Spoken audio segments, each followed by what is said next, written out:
네, 안녕하세요. 이번 영상에서는 우리가 가구를 제작하면서 흠집이 나거나 타카를 치거나 피스를 박은 자국을 없앨 때 제작하다 보면은 삐끗하거나 해갖고 나는 상처들이 있잖아요. 그거를 없애는데 필요한 메꾸미를 만들려고 합니다. 사실 메꾸미가 필요 없게 제작하는 게 가장 좋은 거긴 하지만 제작을 하다 보면 이 공법상으로 타카 같은 경우는 어쩔 수 없이 이 흠이 발생할 수밖에 없고, 그리고 만들면서 흠집이 나는 경우는 사실 피할 수가 없는 부분이기도 하잖아요.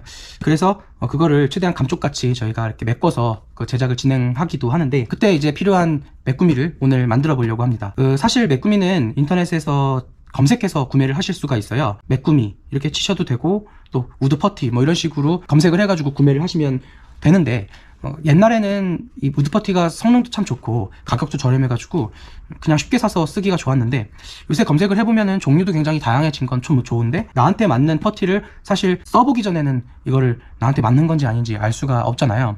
그래서 또 써서 물건을 제작을 해보다 보면 어떤 거는 크랙이 심하다든지, 또 마르면서 이렇게 움푹 패이는 현상이 심하다든지, 완성하고 나서 이제 도장을 하려고 할 때 그 칠이 잘 안 먹고 이렇게 겉도는 경향이 있는 퍼티들이 있어요. 그 퍼티들을 다 우리가 일일이 하나하나 이렇게 검증해 보면서 사용할 수가 없기 때문에, 일반적으로 우리가 공방 현장에서 제작 과정에서 필요한 메꾸미를 오늘 만드는 방법을 좀 공유를 하려고 합니다. 제가 왜 이걸 제작 과정에서 필요한 메꾸미라고 설명을 드리냐면요, 이 시중에서 판매하는 제품들 중에서는 이 소비자를 목적으로 만들어지기 때문에 플라스틱 퍼티, 그다음에 탄성 퍼티, 이런 퍼티류들은 칠이 먹지가 않아요.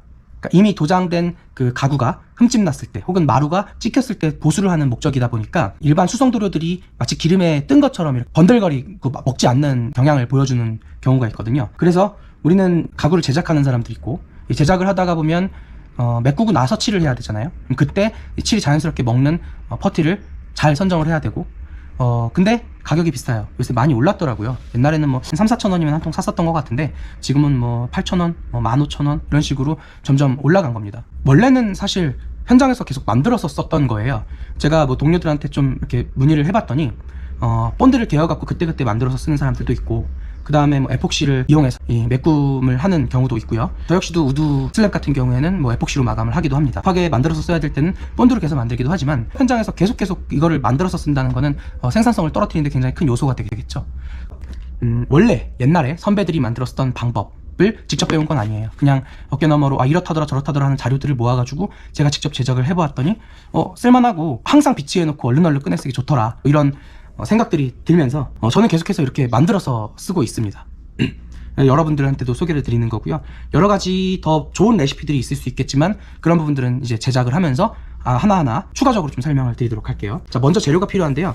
이 통은 색깔을 정밀하게 맞추려면 흰색 통으로 하는 게 좋습니다. 이렇게 색깔이 있는 통은 퍼티의 색을 왜곡시킬 수가 있거든요. 그래서 흰색 통이거나 투명한 통으로 제작을 하는 게 정밀하게 색깔을 맞출 때는 더 좋고요. 저는 그냥 뭐 있는 거 지금 쓰느라고 빼놓은 거고요. 그리고 요 지금 하얀색, 이거는 핸디코트인데, 저희 공방에서는 핸디코트 쓸 일이 이렇게 많지는 않아요.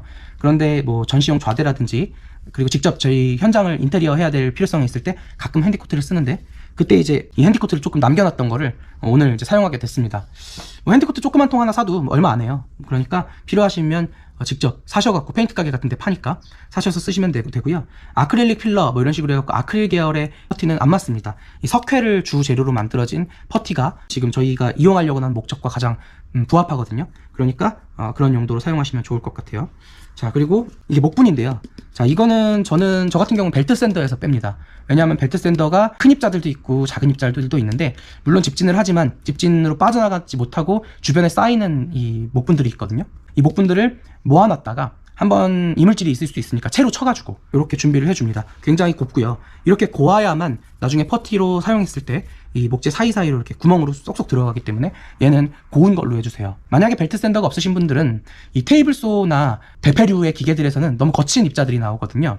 그래서 그 샌딩기의 뒤에 그 필터를 설치하는 경우가 있거든요. 내가 만약에 밝은색 목재를 위주로 작업을 하는 날이다, 소나무를 난 오늘 많이 작업할 거다, 그럼 아예 필터를 끼워 놓고 이 목분을 모으는 겁니다. 그래서 뭐 요 정도 필요한 양만큼 모아두시고 나서 핸디코트랑 조합을 해가지고 제작을 하시면 되는 건데요. 전동 샌딩기에서 나오는 목분의 단점은 사포가루나 철가루가 조금 섞여서요, 없을 때는 어쩔 수 없이 이 전동 샌딩기에서 필터를 이용해서 이 목분을 얻어내지만, 그렇지 않을 때는 벨트 샌더처럼 큰 샌딩기는 사포가루가 그렇게 많이 섞이진 않거든요. 집진되지 못하고 이렇게 쌓이는 공간들이 생겨요. 그 공간에다가 작업 전에 싹 깨끗이 청소해 놨다가 작업이 좀 대량으로 이루어질 때 이제 많이 쌓이면 이렇게 모아놓는 겁니다. 뭐 요거는 다양한 방법으로 모으실 수 있을 것 같아요. 테이블수에서도 요령을 잘 이제 만드시면 충분히 테이블수에서도 모을 수는 있습니다. 반드시 채로 쳐주셔야 되고요. 자, 그리고 접착제가 들어가는데요. 자, 이 접착제는 핸디코트 자체에도 접착력이 있기는 하지만 목재에서 딱 붙어서 떨어지지 않을 만큼은 안 돼요. 그래서 접착제를 따로 섞어주는데요. 이 접착제가 너무 많이 들어가면 우드퍼티가 나중에 도장을 먹질 않아요. 그러니까 칠을 했을 때 칠이 먹지가 않아요. 그러니까 접착제는 아무리 많이 하더라도 핸디코트의 한 3분의 1 정도만 해주시면 되고요. 그 이상만 넘어가지 않으면 좀 적어도 되고 많아도 되고 크게 상관은 없습니다. 자, 그러면은 요 세 가지 재료를 기준으로 한번 제작을 해볼게요. 저도 몇 년 만에 해보는 거라서 조금 헤맬 수도 있겠지만 한번 차근차근 해보도록 하겠습니다. 우선 핸드코트를 통에 덜어 넣어줍니다. 주걱이 있으면 참 좋을 텐데 제가 주걱을 준비를 못했어요. 이렇게 넣고 접착제를 넣어줍니다. 양이 보이시나요? 네, 이 정도만 넣어줄게요. 자, 이렇게 해주고 나서 이게 오븐이 들어가면 굉장히 뻑뻑해져요. 그래서 여기다가 물을 조금 섞겠습니다. 물을 좀 섞어가지고 전체적으로 조금 점도가 질어지게 하겠습니다. 네, 종이컵 한 컵 정도만 우선 넣어보겠습니다.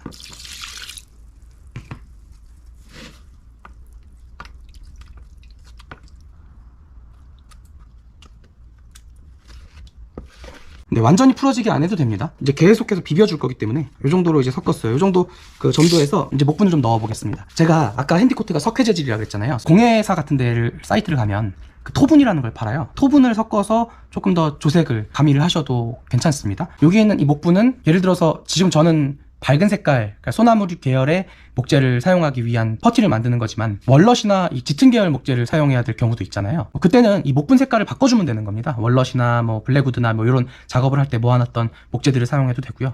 그리고 체리 같은 경우에는 또 색깔이 다르잖아요. 체리 목재 같은 경우에도 따로 모아놨다가 만들면 돼요. 근데 저 같은 경우에는 주로 이 색깔하고 흰색하고 이 월넛 계열 이렇게밖에 잘 안 쓰게 되더라고요. 그리고 이 색깔 정도면 오크까지도 커버가 됩니다. 그래서 그렇게 해서 사용을 하고, 만약에 난 좀 더 색이 예민해 이런 것들 못 봐 그러면 하나하나 조색을 완벽하게 해갖고 제작을 하시면 됩니다. 이 목분 색깔만으로도 색이 조금 아쉽다 그러면은 수성 스테인 계열을 섞어서 약간씩 조색을 해나가셔도 크게 관계는 없는데, 수성 스테인 역시 아까 본드와 마찬가지로 너무 많이 들어가면 나중에 도장하는 데 있어서 발림성이 좋지 않아질 수도 있거든요.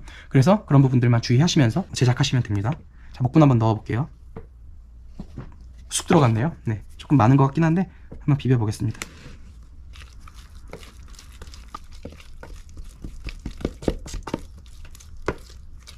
네, 이렇게 비벼내고요. 이렇게 보시면 됩니다. 자, 보시기에 조금 색깔이 밝죠? 당연한 거죠. 이렇게 하얀색에다가 소나무 목재만 넣었기 때문에 소나무 색깔보다 조금 밝습니다. 이대로 사용을 해도 상관은 없는데요. 퍼티라는 게 샌딩을 하면서 그 주변 목분이 자연스럽게 그 위에 얹어지면서 가공되는 게 가장 감쪽 같거든요. 만약에 이거보다 조금 더 짙게 하고 싶다 그러면 여기다가 오크톤이나 짙은 색깔의 스테인을 섞어가지고 조색을 해주면 됩니다.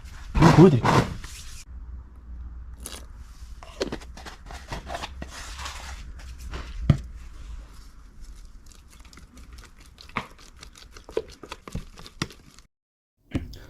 자, 이제 다 섞어서요.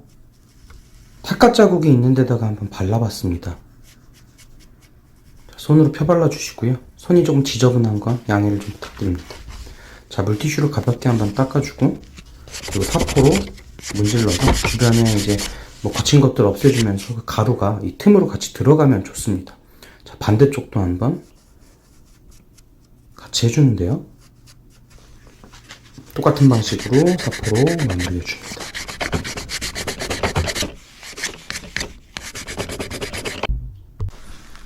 그리고 옹이에 이렇게 뚫려 있는 부분들이 있어요. 이거는 약간 옹이의 붉은색하고 비슷한 스테인을 섞어 갖고 하면 더 좋겠지만 귀찮아서 그냥 합니다. 자, 충분히 넣어주면은 마르면서 푹 꺼지지 않고 잘 메꿔집니다. 너무 큰 구멍 같은 경우에는 조금 무리가 있어요. 그래서 한번 메꿔주고 그 다음에 굳은 다음에 한 번 더 해주고 뭐 이런 식으로 하기도 합니다.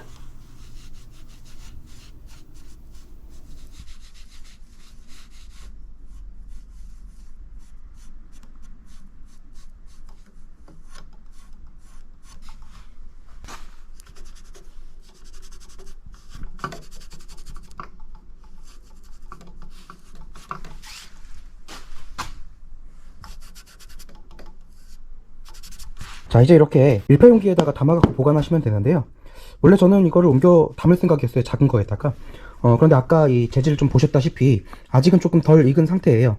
이게 약간 아까 물을 타서 저희가 섞었잖아요. 섞기 좋게. 그게 이제 어느 정도 조금 굳어질 때쯤 되면 조금 더 사용하기 좋은 상태가 됩니다. 너무 흐물흐물거리면 아까처럼 묻어나거든요. 옆으로.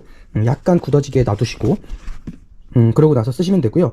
이렇게 한번 만들어 놓으면 저희 공방은 굉장히 많이 쓰는 편인데도 불구하고 한 3개월에서 6개월 정도 사용을 합니다. 일전에 너무 많이 만들어 놨다가 곰팡이가 생기더라고요. 그래서 많이 만드는 거는 좋지 않다. 그래서 반 정도는 버렸습니다. 그래서 이제 요 정도만 만들어 놓으셨다가 쓰시면 되고요. 취미로 하시는 분들은 더 조금 만드셔도 됩니다. 우선은 그렇게 보관을 하시면 되고, 만약에 쓰시다가 통을 닫는 걸 깜빡하거나 시간이 너무 많이 지나서 이게 완전히 굳어졌다, 그런 경우에는 물을 좀 타가지고 얘를 다시 섞어주면 또 아까 같은 성상이 됩니다. 그래서 그거를 쓰시면 되는데, 굳었다가 다시 물 푼 거는 아무래도 조금 성능이 떨어지겠죠. 왜냐하면은 목공 접착제나 이런 거 한번 굳으면은 이전의 접착성을 잃어버리잖아요. 그렇기 때문에 가급적이면은 한번 굳지 않게 만드는 게 좋고요. 굳어졌다고 해서 버리실 필요는 없다는 말씀을 드리는 겁니다.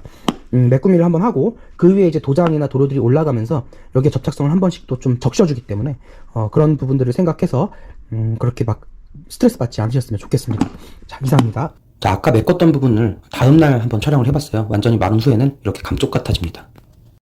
영상 도움 되셨다면 구독과 좋아요, 댓글까지 부탁드립니다.